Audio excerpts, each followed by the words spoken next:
Good evening friends. आज हम लोग बात करेंगे समस्थानिक, समभारिक और समन्यूट्रॉनिक ये क्या क्या होते हैं, यानी कि आइसोटॉप्स, आइसोबार और आइसोटॉन्स। इनके बारे में बात करेंगे, एक एक के बारे में क्या होता है, क्या इनके भी कोई टाइप होते हैं और इन्हें देख करके इनकी पहचान कैसे करेंगे। साथ के साथ ही हम एक चीज़ इसमें और सीखेंगे कि कौन से पदार्थ जो होते हैं वो रेडियो एक्टिव पदार्थ कहलाएंगे। ये भी हमें ध्यान रखना है कि कौन से पदार्थ रेडियो एक्टिव पदार्थ कहलाते हैं, इसके बारे में भी हम लोग चर्चा करेंगे। तो सबसे पहले बात कर लेते हैं समस्थानिक। देखिए समस्थानिक में क्या है, कैसे हम इनको सीखेंगे। इनको बहुत ही सिंपल है इनको याद करना।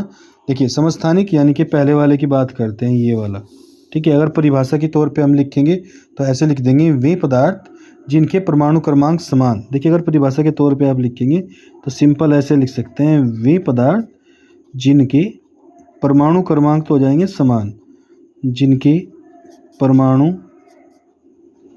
क्रमांक क्या हो जाते हैं भाई, समान, परंतु जो आपके परमाणु भार हैं, परंतु जो परमाणु भार हैं यानी कि द्रव्यमान संख्या जिसको हम बोलते हैं, द्रव्यमान संख्या, ठीक है भाई। ये क्या होती है, भिन्न होती है। भिन्न का मतलब डिफरेंट यानी कि अलग होती है। तो वे परमाणु क्या कहलाएंगे, ये पदार्थ के स्थान पे हम लोग, ठीक है ना, परमाणु का इस्तेमाल कर लेंगे। वे परमाणु जिनके परमाणु क्रमांक समान परंतु परमाणु भार क्या हो जाए, भिन्न हो जाए, उन्हें क्या कहेंगे, हम क्या कहेंगे भाई, समस्थानिक यानी कि आइसोटोप कहेंगे। अब देखो जैसे हाइड्रोजन के समस्थानिक की बात करते हैं, 1H1, 1H2, 1H3, तीन हमारे पास हाइड्रोजन के समस्थानिक होते हैं।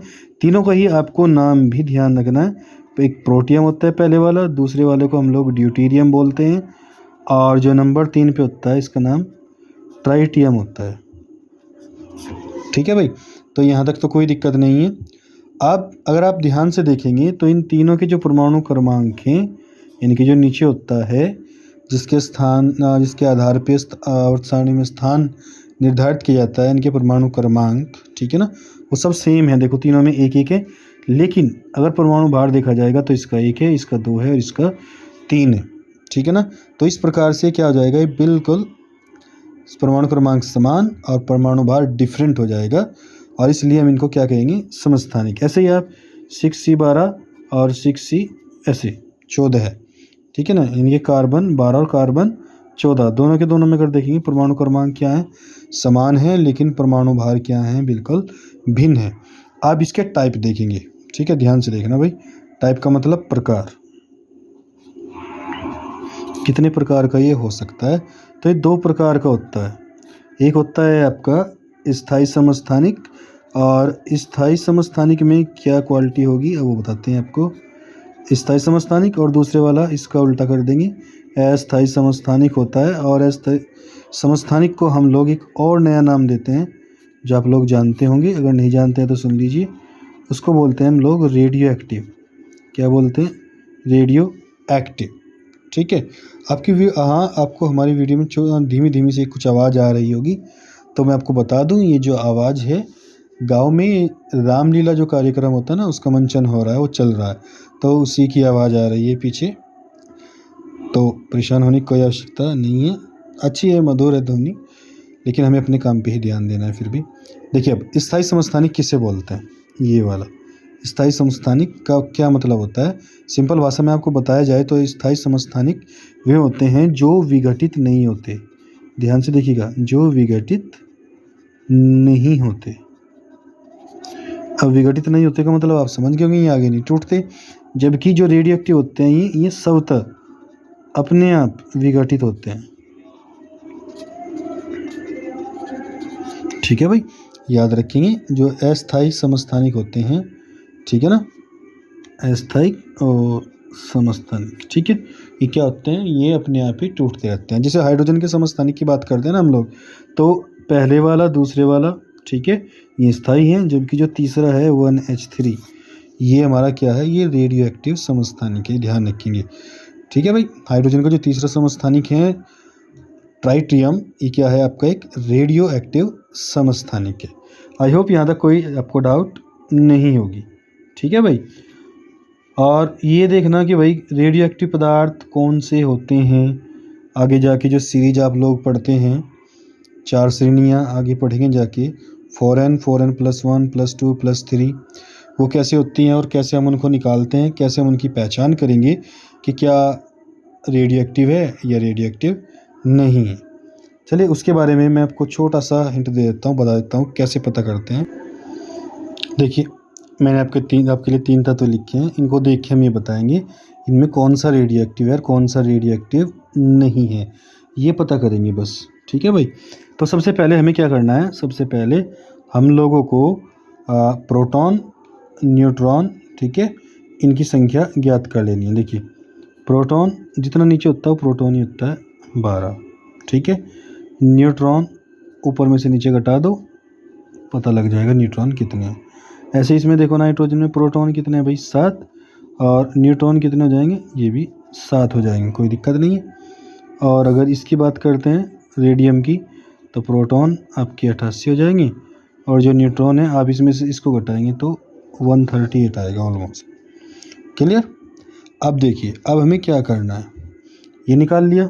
अब हमें क्या करना है, N/P निकालना है, न्यूट्रॉन प्रोटॉन का अनुपात ज्ञात करना है। अगर ये आता है पूर्ण संख्या तो समझ लीजिए वो स्थायी है नाभिक, और अगर पूर्ण संख्या नहीं आती है तो फिर नाभिक जो है हमारा वो अस्थायी है।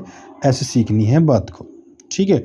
अब देखो जैसे पहले वाली कंडीशन ले लो आप, पहले वाली 12/12 यानी कि न्यूट्रॉन भी 12 प्रोटॉन भी 12, तो कितना आ गया 1, पूरा का पूरा कट गया। तो भाई ये जो पूरा कट जाएगा वो है आपका स्थायी, स्टेबल है, ठीक है। अगला देखो N/P नाइट्रोजन के केस में, तो यहाँ पे भी 7/7 है, कितना आ गया 1, ये भी स्थायी हो जाएगा। और जब बात करेंगे हम लोग, ठीक है ना, नेक्स्ट वाले की, इसकी N/P यानी कि 138/88, और जब इसको काटेंगे तो ये पॉइंटों में लगभग ऐसे जाएगा। तो जो पॉइंटों में चला गया ना, वो समझ लीजिए वो अस्थायी है, और अस्थायी का मतलब समझ लीजिए मोटा मोटा सा ऐसे कि वो रेडियो एक्टिव पदार्थ है।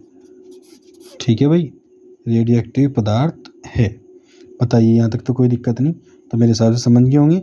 सबसे पहले बात करते हैं समस्थानिक। समस्थानिक क्या होते हैं, वे परमाणु जिनके परमाणु क्रमांक समान और परमाणु भार भिन्न होते हैं, उनको हम क्या बोलते हैं, समस्थानिक बोलते हैं। समस्थानिक फिर 2 टाइप के होते हैं, पहले वाला स्थायी और दूसरे वाला अस्थायी यानी कि रेडियो एक्टिव। आई होप यहाँ तक कोई डाउट नहीं होगा, क्लियर होगी भाई बात। और उसके बाद समस्थानिक को ये कैसे साबित करेंगे कि ये स्थायी है अस्थायी है, तो हमें क्या कर लेना, वहाँ पे न्यूट्रॉन प्रोटॉन का जो अनुपात है वो निकाल लेना है, और उनको भाग दे दो दोनों को। अगर कोई संख्या आ जाती है आपकी पूर्णांक 1 2 3 4 5 ऐसे कुछ भी बिल्कुल फिक्स संख्या आ जाए तो अस्थायी होगा, और अगर वो दशमलव में चला जाता है बाई एनी चांस, ठीक है ना, तो फिर वो रेडियो एक्टिव हो जाएगा यानी कि अस्थायी हो जाएगा। यहाँ तक कोई दिक्कत वाली बात नहीं होगी। अब बात करते हैं हम लोग आइसोबार के बारे में, यानी कि संभारिक के बारे में। संभारिक परिभाषा देख लीजिए एक बार, ये परमाणु जिनके परमाणु भार यानी कि द्रव्यमान संख्या इनके एटॉमिक मास समान होता है, और परमाणु भार क्या होते हैं, परमाणु क्रमांक सॉरी क्या होते हैं, भिन्न होते हैं, डिफर। बिल्कुल उल्टा है समस्थानिक का, ठीक है भाई, समस्थानिक का बिल्कुल उल्टा। जैसे 18 पे ऑर्गन होता है 40 और 19 के 40 ऐसे मान लो, अलग पॉइंटों में होता है लेकिन समझाने के लिए मान लीजिए। देखो ऊपर ध्यान, दोनों से क्या है, दोनों के दोनों बराबर है, ठीक है। इसी प्रकार से जैसे मान लो Fe होता है ना, 26 नंबर पे Fe होता है और 28 नंबर पे निकेल होता है। अगर आप इनको ध्यान से देखेंगे तो दोनों का जो परमाणु भार है वो 58 है, ठीक है भाई। तो उस कंडीशन में जब परमाणु भार समान हो जाएं और परमाणु क्रमांक अलग अलग हो जाएं तो हम उन्हें संभारिक कहते हैं।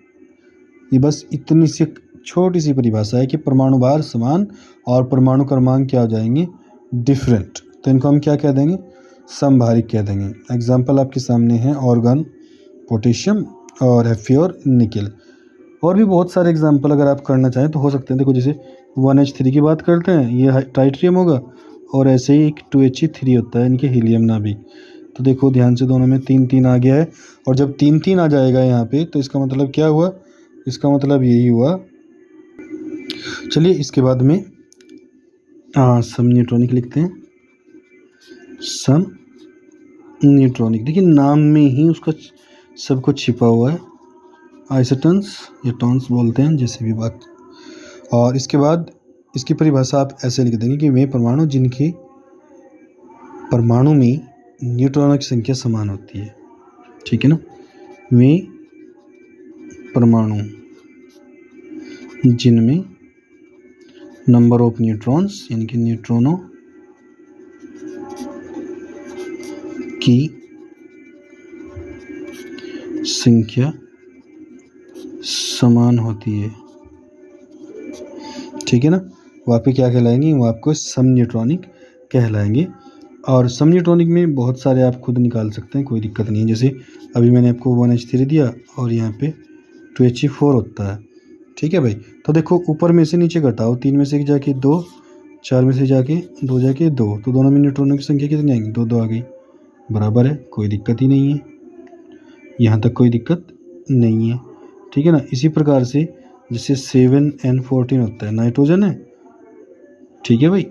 और इसके साथ ही एक और हम लेके चलते हैं, कार्बन वाला देखा होगा, कार्बन को छोड़ दे, चलिए ऑक्सीजन लेते हैं, ऑक्सीजन के साथ कर लेते हैं 8O16, बराबर नहीं आ रहा ना, 7 आ रहा है, यहाँ पे 8 आ रहा है, कोई बात नहीं है।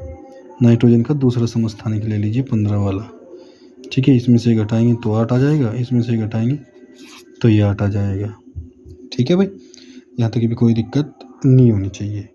और बहुत सारे इस प्रकार के आपके हो जाएंगी जिनमें न्यूट्रॉनों की संख्या क्या आ जाएगी, बराबर हो जाएगी। देखिए जैसे 1H2 की बात कर लेते हैं और 2H3 हीलियम, इसमें से घटाएंगे 1 आ गया, 2 में से जाके, और 3 में से 2 जाके भी 1 आ जाएगा। तो ये भी आपके क्या कहलाएंगे, आइसोटॉन्स कहलाएंगे, आइसोटोन कहलाएंगे, जो भी आपको बोलना अच्छा लगता हो उसके हिसाब से बोल लीजिए। इनमें क्या करना, बस ऊपर में से यानी कि द्रव्यमान जो संख्या है, ऊपर क्या होता है भाई, द्रव्यमान संख्या, ठीक है। द्रव्यमान संख्या को A से लिखते हैं, और जो आपका परमाणु क्रमांक है उसको Z से लिखते हैं, न्यूट्रॉनों को N से लिखते हैं, प्रोटॉनों को P से लिखते हैं, इलेक्ट्रॉनों को E से लिखते हैं। ये कॉन्सेप्ट बेसिक है बिल्कुल, इसको याद कर लीजिएगा किसको कैसे लिखते हैं और फिर किसको कैसे निकालना है, ये चीज़ें भी इसी में आ जाती हैं।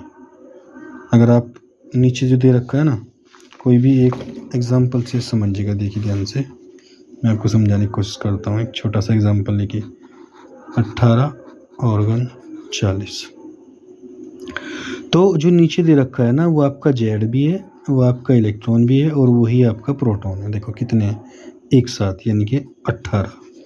जो आपका A होता है वो होता है ऊपरले वाला, यानी कि 40। अब ये A बराबर किसके होता है, ये हमेशा बराबर होता है P + N, यानी कि प्रोटॉन प्लस न्यूट्रॉन, ठीक है। अब देखो प्रोटॉन कितने दे रखे हैं, 18, तो यहाँ पे 18 लिखो, ये N हो जाएगा, ये 40 इधर जाके घट जाएगा, 40 - 18, यानी कि N का मान कितना आ गया, 22। ये डायरेक्ट याद कर लीजिए कि जो नीचे लिखा हुआ है वही E है, जो नीचे लिखा है वही P है, और ऊपर में से जो नीचे घटा के आएगा वो हो जाएगा आपका N, ठीक है। यहाँ तक कोई भी डाउट नहीं होना चाहिए। आई होप ये बात आपको समझ में आ गई होगी। इसके बाद इसमें कुछ चीज़ें और हैं, मैं आपको बता देता हूँ लगे हाथ। ये तो आपको पता लग गया कि नाभिक स्थायी और अस्थायी कौन सा होगा। तो स्थायी किसको कहेंगे हम, कौन सा नाभिक स्थायी होगा कि N/P, यहाँ पे कोई भी एक पूर्णांक आ जाएगा, 1 2 3 4 कुछ भी ऐसे। और अगर N/P जो है वो पॉइंटों में चला गया, दशमलव में, 1 पॉइंट 2 पॉइंट कुछ भी पॉइंट अगर आ जाता है तो फिर समझ लीजिएगा वो क्या हो जाएगा भाई, आपका वो नाभिक आपका अस्थायी हो जाएगा, ठीक। यहाँ तक कोई दिक्कत नहीं होगी। इसके बाद में मैं आपको थोड़ा सा और बता देता हूँ। आपको जो रेडियो एक्टिव पदार्थ हैं आपके, इनकी 4 सीरीज होती हैं। रेडियो एक्टिव में आपकी 4 सीरीज होती हैं। एक को 4N बोलते हैं, एक को 4N+1, 4N+2 और 4N+3। ये रेडियो एक्टिव पदार्थों के नाम हैं, मतलब ये श्रेणी है जहाँ से रेडियो एक्टिव पदार्थ शुरू होते हैं, आपको ये पता होना चाहिए, ठीक है ना। जैसे पहले वाली है ये वाली, तो ये थोरियम से होती है, 90 थोरियम वाली है। दूसरे वाली ये नेपच्यूनियम होती है, 93 Np नेपच्यूम होता है। जो ये होती है ये 92 यूरेनियम 238 और अगले वाली भी 92, यूरेनियम 235, इस प्रकार से होती हैं। अब देखिए आप इसमें थोड़ा सा कंफ्यूज हो सकते हैं कि भाई ये क्या है, कैसे बताया गया है, तो और कैसे पता करेंगे कौन सी सीरीज फॉरेन है या फॉरेन नहीं है। इसके बारे में मैं आपको एक चीज़ सिखाता हूँ, ध्यान से सीखना। देखिए भाई कैसे, सबसे पहले बात कर लेते हैं अपनी थोरियम वाली सीरीज की। ये 232 होता है, दिख रहा होगा, आ गया होगा क्लियर, हाँ आ गया। तो 92 90 थोरियम का है, और 90 के बाद फिर 91 पैलेडियम होता है, तो 91 का कोई रोल नहीं है। 92 का रोल है, 92 का रोल 2 जगह है, ठीक है ना। एक तो 92 यूरेनियम 238 है, एक 92 यूरेनियम 235 है, लेकिन बीच में इन्होंने 93 दे दिया नेपच्यूनियम, ठीक है, 93 नेपच्यूनियम दे दिया गया है। और देखो इसमें खास बात का ध्यान रखना, जो हमें ध्यान रखनी है, नेपच्यूनियम 237, हाँ ठीक है, ठीक है भाई। ये है, ये मैंने आपके सामने 4 जो श्रेणी है उनके प्रथम तत्व जो है वो लिख दिए। ये पहली श्रेणी होती है, ये दूसरी होती है, ये तीसरी, चौथी, ठीक है। इसको फॉरेन श्रेणी बोलते हैं, इसको फॉरेन +1 बोलते हैं, इसको फॉरेन +2 बोलते हैं, इसको फॉरेन +3 बोलते हैं। अब ऐसा क्यों है, क्यों बोलते हैं, ठीक है ना, बेसिक समझते हैं। देखिए क्या होता है, जो परमाणु भार है अगर आप 4 से भाग दे रहे हैं, उसको समझिएगा ध्यान से। 4 से अगर परमाणु भार को भाग देते हैं और शेषफल आपका 0 आता है तो वो फॉरेन श्रेणी होगी। शेषफल आपका 1 आ जाए, ठीक है, तो आप समझ लीजिएगा वो आपकी सेकंड श्रेणी है, यानी कि फॉरेन +1 है। और अगर +2 यानी कि 2 शेषफल बच जाए, ठीक, तो आपका फॉरेन +2, अगर 3 शेषफल बच जाए तो आपका 4 +3। बात समझ गए होंगे शायद। यानी कि सारा का सारा जो कार्य है वो डिपेंड किस चीज़ के ऊपर कर रहा है, डिपेंड कर रहा है वो सारा का सारा किस चीज़ के ऊपर, शेषफल के ऊपर। यानी कि बस शेषफल का खेल है सारा का सारा। शेषफल आपका 0 है तो फॉरेन श्रेणी, 1 आ गया फॉरेन। देखो देखो भागा आप इसको, अगर आप 232 को 4 से भाग देंगे नॉर्मल, 4 पंजे 20, 3 32, 4 अठे 32, देखिए शेषफल कितना आ गया 0, तो इसलिए फॉरेन सीरीज है, ठीक है।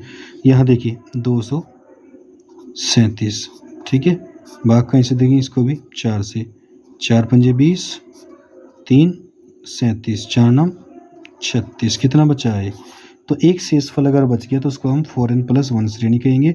और इसी प्रकार से आगे 238 दे रखा है, देखिए 238 यूरेनियम, इसको भी 4 से भाग दो, 4 पंजे 20, 3 4 9 36, ठीक है ना, कितना बचता है 2 शेषफल बच गया। अब ये शेषफल बचने का मतलब आप समझ रहे हैं, तो इसको क्या कहेंगे हम, फॉरेन +2 श्रेणी इसको हम कह देंगे। यहाँ तक कोई दिक्कत नहीं है। इसके बाद में आपको क्या करना है, ऐसे आगे फॉरेन +3 वाली जो श्रेणी है लास्ट वाली, वो भी सेम ऐसे ही है। अब देखिए जो समझने वाली बात है ना भाई, समझने वाली बात ये है इसमें कि हम लोग क्या करेंगे, 4 श्रेणी है आपके पास, तो इनमें ये प्राकृतिक श्रेणी है, ये भी प्राकृतिक है और ये भी प्राकृतिक है, जबकि जो फॉरेन +1 ये वाली जो श्रेणी है ये कृत्रिम श्रेणी है। अब कृत्रिम श्रेणी का मतलब ये है कि इस श्रेणी में जितने भी एलिमेंट हैं वो सारे के सारे कृत्रिम है, प्राकृतिक रूप से नहीं है, यानी कि बनाए गए हैं सारे के सारे, ठीक है ना। कोई दिक्कत इसमें आपको नहीं होनी चाहिए। यहाँ तक मामला बिल्कुल क्लियर हो गया होगा। अब आपको नेक्स्ट वीडियो में मुझे आपको क्या सिखाना, देखिए समझ लीजिएगा। एक तो अल्फा कण होता है, एक बीटा कण होता है, एक गामा कण होता है, ऐसे। तो इन रेडियोएक्टिव सीरीज में से अल्फा, बीटा और गामा कण निकलते हैं। तो कितना फ़र्क आता है जब कोई कण निकलता है। देखो जैसे मान लीजिए मैं कोई भी एग्जांपल ले लेता हूँ, जैसे मैंने यही ले लिया 92 यूरेनियम 238 ले लिया, ठीक है भाई। और ये कहा गया कि इसमें से एक अल्फा कण निकालिए आप, एक अल्फा कण इसमें से बाहर निकाल दो। तो अल्फा का मतलब होता है 2He4, ऐसा समझिए। अल्फा का मतलब क्या होता है 2He4। अल्फा का मतलब है कि निचले वाले में से 2 कम करनी और ऊपरले वाले में से 4 कम करने। और ये भी ध्यान रखना 90 किसका होता है, थोरियम का होता है 90, ठीक है। 90 किसका है, थोरियम। तो घटाएंगे 4 तो 234 बचेगा ऐसे। तो एक अल्फ़ा निकालना आपको, फिर ऐसे ही बीटा, फिर ऐसे ही गामा, किसी निकालने पे कितना फ़र्क पड़ता है ये हम सबको सीखना है। खैर इस वीडियो में हमारा जो उद्देश्य था वो सिर्फ इतना था कि हमें समस्थानिक क्या होता है, उसके टाइप 2 हैं, एक अस्थाई एक स्थाई। स्थाई वही है जिसमें न्यूट्रॉन प्रोटॉन का अनुपात फिक्स आ जाएगा, एक पूर्णांक आ जाएगा। और अस्थाई वो है जिसमें n/p का जो मान है वो भिन्नात्मक रूप में चला जाएगा, यानी कि पॉइंटों में चला जाएगा, डेसिमल्स में, ठीक है ना। और इसके बाद में जो संभारिक है, संभारिक आपके यानी कि आइसोबार क्या होते हैं, जिनमें परमाणु भार यानी कि द्रव्यमान संख्या समान हो जाएगी, जबकि जो परमाणु क्रमांक है वो भिन्न हो जाएंगे, वो आपके आइसोबार यानी कि संभारिक कहलाएंगे। और जो तीसरे वाला है आपका न्यूटॉनिक की जिसकी हम बात कर रहे हैं, उसमें क्या होगा, ऐसे परमाणु जिनके नाभिक में न्यूट्रॉनों की संख्या समान हो जाए उन सबको हम सम न्यूट्रॉनिक बोलते हैं, ठीक है ना भाई। तो बड़ा छोटा सा टॉपिक था, ज़्यादा बड़ा भी नहीं था, लेकिन बेसिक था इसमें, समस्थानिक, संभारिक, सम न्यूट्रॉनिक। और रेडियो एक्टिवता, कोई पदार्थ रेडियो एक्टिव कैसे होगा, उसका जवाब भी आपको इस वीडियो में मिल गया होगा। चलिए जल्दी मिलते हैं आपसे नेक्स्ट वीडियो में, तब तक के लिए पढ़ते रहिए,